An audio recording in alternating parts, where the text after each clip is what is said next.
মাশাল্লাহ দেখেন কত সুন্দর আম ধরে আছে, ছোট ছোট গাছে কত আম ধরে আছে দেখেন। আজকে অন্যরকম একটা ভিডিও নিয়ে আসলাম আপনাদের মাঝে। আসসালামু আলাইকুম, সবাই কেমন আছেন? দেখেন মাশাল্লাহ এই মাথা থেকে ওই মাথা পর্যন্ত কত সুন্দর আম ধরে আছে, একদম ঝাঁকায় ঝাঁকায় আম। তো এই হচ্ছে কাঁচা আম, আর কাঁচা আমের ভর্তা বানিয়ে খেলে কিন্তু অসাধারণ লাগে। পাকা তেঁতুলের সাথে কাঁচা আম, আর সাথে যদি হয় একটু লেবুর রস, ধনিয়া পাতা, শুকনা মরিচ দিয়ে ভর্তা বানিয়ে খেলে কিন্তু ভালোই লাগে। মাশাল্লাহ দেখেন আম গাছ আর আম গাছ। এটা হচ্ছে আমার ফুপুর বাড়ির এলাকার ভিডিও। আমার ছোট বোন মিলে ঘুরতে গিয়েছিল। আর এটা হচ্ছে ড্রাগন ফল গাছ, আর এটা একটা লিচি গাছ, লিচু ধরে আছে সুন্দর মাশাল্লাহ। আর হচ্ছে ডাগর গাছ, মানে এই এলাকাতে মানে সবজি চাষ করা হয় অনেক, মানে তরি তরকারি এগুলো আর কি অনেক চাষ করা হয়। তো ওইখানে একটু ঘুরতে গিয়েছিল, তাই একটু ভিডিও করে দিল সবুজ গাছপালার। আর এখানে হচ্ছে এই তো আমার বোন রান্না করতেছে, এটা হচ্ছে আমার বোনের বাসার ভিডিও।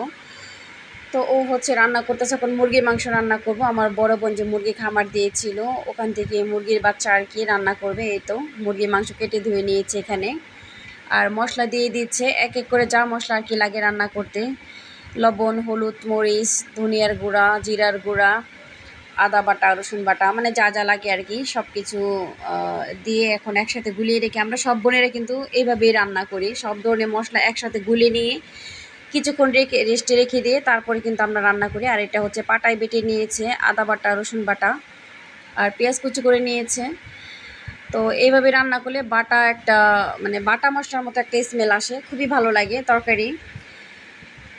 তো মশলাটাই তো গুলে একটা সাইডে রেখে দিবে। আর এখন প্যান বসিয়ে দিল, পাতিলে দিয়ে দিল তেজপাতা, লবঙ্গ, এলাচ, মানে যা যা লাগে আর কি মাংস রান্না করতে। তো দিয়ে দিয়ে এখন তেল দিয়ে দিয়েছে, পেঁয়াজ কুচি দিয়ে ভালো করে এখন ভেজে নেবে। এ তো পেঁয়াজ কুচি দিয়ে ভালো করে ভেজে নিচ্ছে, সাথে কিছু কাঁচামরিচ ফালি করে দিয়েছে। আর আমি হচ্ছে কাঁচামরিচটা দেই মশলার সাথে, আর ও হচ্ছে কাঁচামরিচটা দেয় পেঁয়াজের সাথে দিয়ে একদম ভেজে নিয়ে তারপরে রান্না করে। তো এই তো দিয়ে দিয়েছে, এটা লাল হালকা বাদামি কালার হয়ে গেলে তারপরে এখানে দিয়ে দিবে মশলা, সেই মশলাটা যে গুলিয়ে রেখেছিল ওই মশলাটা দিয়ে দিবে এখানে। তো আজকে হচ্ছে আমার ছোটো বোনের জামাই, ও রান্না করতেছে আর আমার ছোটো বোন সাথে হেল্প করতেছে, এই আর কি। এই তো মুরগির মাংস, মাশাআল্লাহ মুরগির বাচ্চা বড়ই হয়েছে, হাফ কেজির উপরে হয়েছে মাংস, এখানে প্রায় 1 কেজি।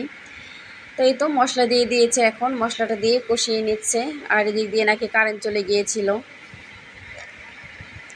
এই তো এখন মশলাটা কষানো হয়ে গেছে, মাংস দিয়ে দিল, মাংসটা দিয়ে ভালো করে নেড়ে চেড়ে কষিয়ে মিশিয়ে নেবে।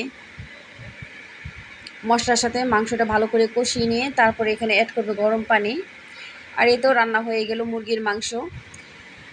আর সবাই ভালো থাকবেন, সুস্থ থাকবেন, এত ভালোবাসা দিয়ে পাশে থাকার জন্য। ভিডিওটা যদি ভালো লাগে লাইক কমেন্ট শেয়ার করে পাশে থাকবেন। আল্লাহ হাফিজ।